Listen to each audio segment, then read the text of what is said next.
What's going on, true believers? It's your man Keanu Believes. Guys, crypto is the future, and you shouldn't get left in the past. Today we're going to talk about CoinGecko and how the market's approaching $2 trillion again. We're going to talk about the Poly hack yesterday and how the guy got away with $611 million, but he's returning it. What? Ethereum is not as deflationary as you once thought, and another bank is entering the crypto space. By the way, it's not financial advice, but I am always right.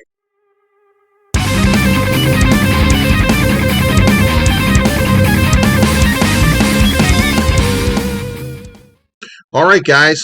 Keanu is currently trading at 10.59. It looks like Europe got up yesterday and did a yo-ho-ho and a bottle of sell. What is wrong with you guys? Ugh. I keep telling you, Europe. Ugh. Ugh. Guys, in America, we hold. You guys should do the same. All right, moving on.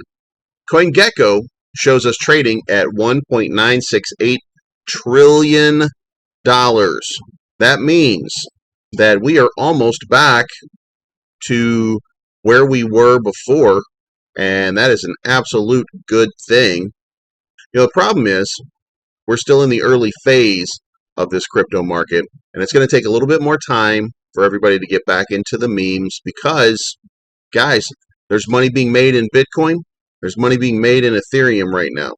And if you go look at some of these altcoins down here, you're not going to find a huge amount of lift overnight, but it's not how this works.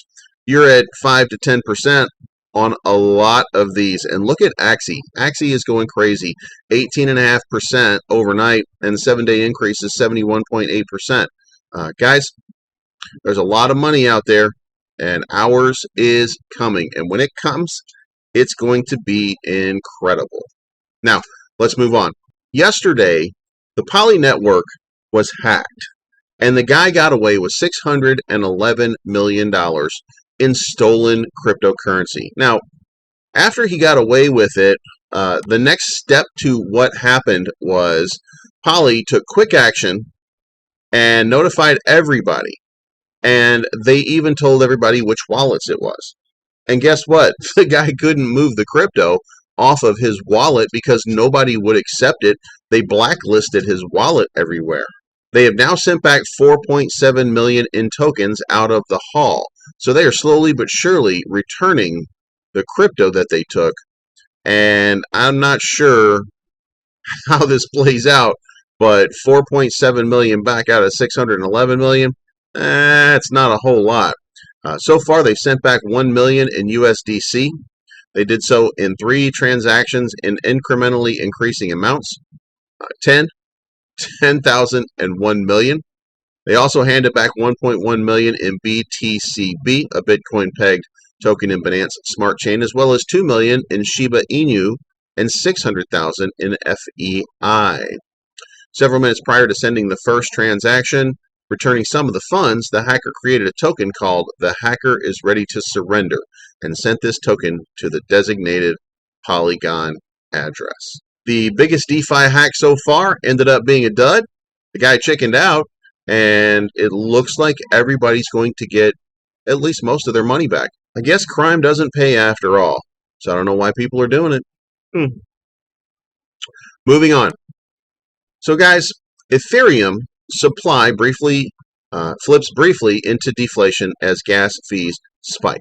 The way that this is working is that Ethereum is being burned during gas fees, and there have been enormous amounts of transactions using Ethereum gas since August 4th. So for 2 hours since August 4, let's do the math, that's 7 days. So we're talking 168 hours. So in 168 hours, 2 of them so far have been deflationary. Now we have a tracker that shows exactly how much Ethereum has been burned at that time. But Ethereum issuance is averaging 532 new Ethereum per hour, meaning that at only 2 points for 2 hours in the last 168, was it actually deflationary? So let's put a pin in deflationary on Ethereum, and let's just focus on maybe it's not as deflationary as what people are talking about, because at this point, if only 2 of those hours out of 168 are deflationary, it's inflationary. It's still got some work to do if it really wants to be that way. And there are, by the way, 800 deflationary blocks now. So things will probably get better. But that's for the market to see. And with the market on fire right now, and with the market moving in the right direction on Bitcoin, Ethereum, and some of the larger coins are now starting to get into the mix. With that happening, then I think maybe we're going to see a nice uptick. And let's move on. Finally, PNC Bank is planning a crypto offering with Coinbase. So PNC Bank is now partnering with Coinbase to provide crypto assets for its investors. Now, guys, what that means is another bank is now in the mass adoption of cryptocurrency business. So these investment people, they don't do things unless they can make money off of them. So what you are seeing is literally a revolution. It's a revolution of money. People are getting cryptocurrency now through their banks because it is now easier and easier and easier to come by.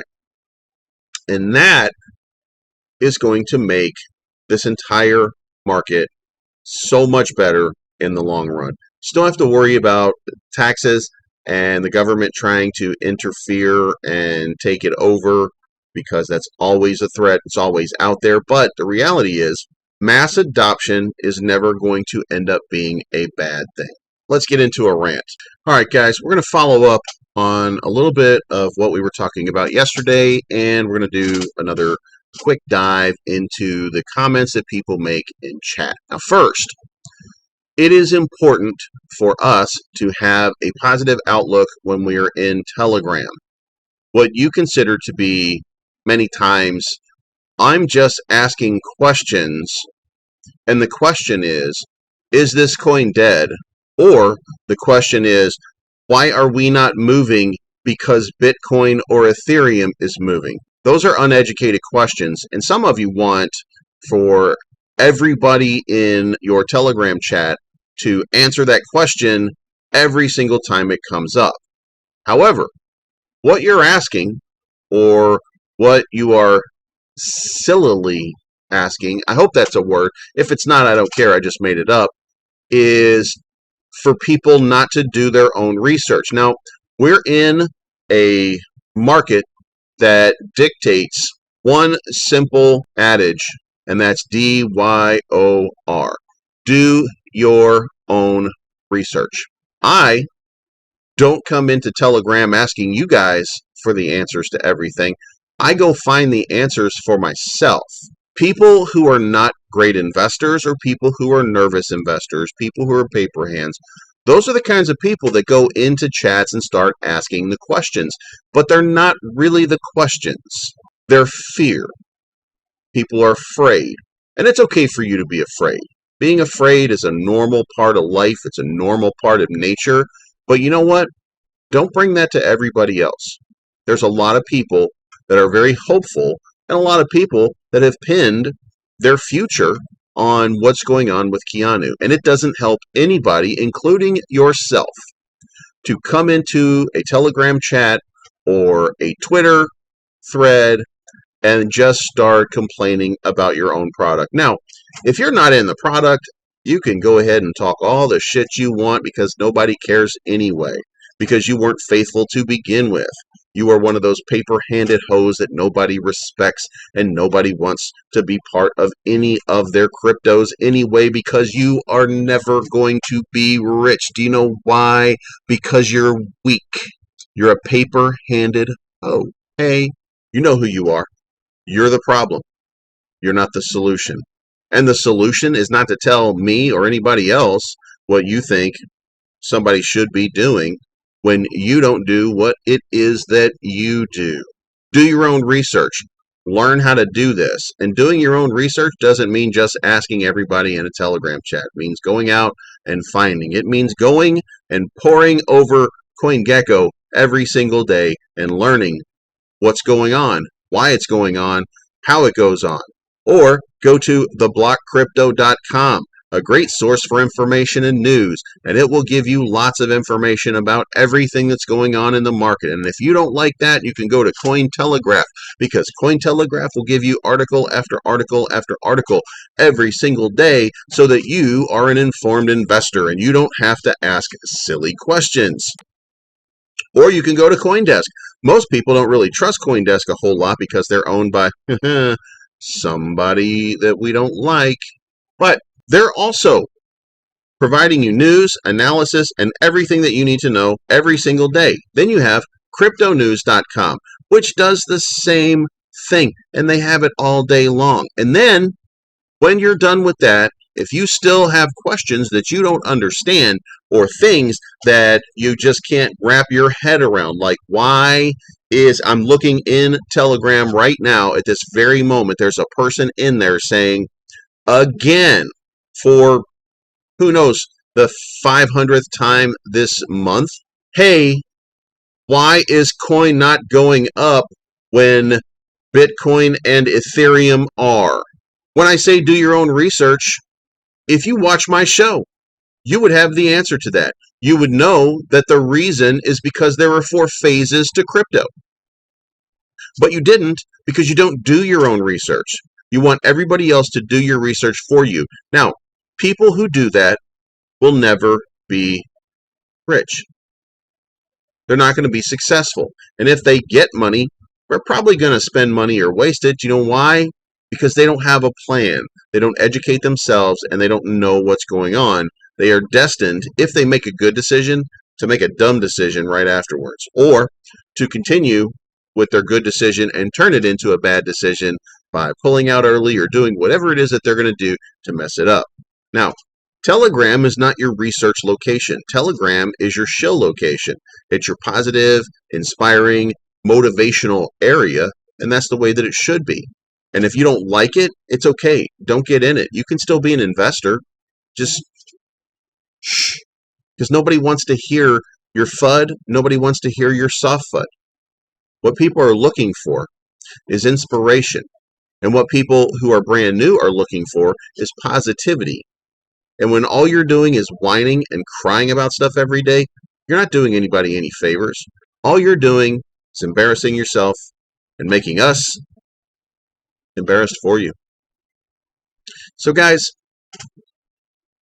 if you're in Telegram, if you're interested in turning this probably billion-dollar project into a $6 billion project, and guys, Kishu, in I think it was 2 months or so before the crash, turned theirs into 2.3 billion. So guys, if you want to do those kind of numbers, those numbers don't happen because you come into chat and you say, well, I'm not really asking anything negative. I'm just wondering where all the money is. Yeah, that's the dumb questions that get asked. If you're doing that, you're the problem. You're not the solution. The solution is educate yourself and then go find out how to get more investors. And the way you get more investors is with positivity. Nobody wants to deal with negativity, and they sure don't want to deal with yours. So that's my time. I hope that you don't, if you're one of those people like what I just said, I hope that what you do is you make a change and you stop doing what you're doing and you start focusing on the positives, because that makes everything better.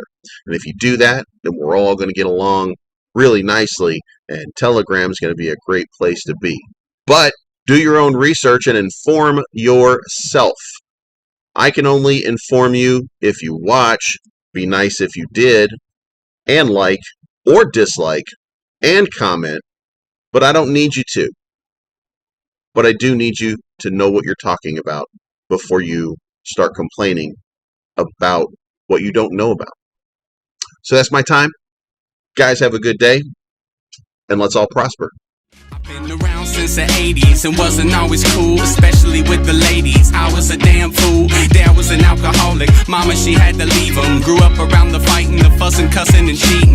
That's when I started breaking all of the rules, selling drugs and robbing people. I was kicked out of school. I was a bad kid, tearing shit up, sleeping on couches with 40 bottles.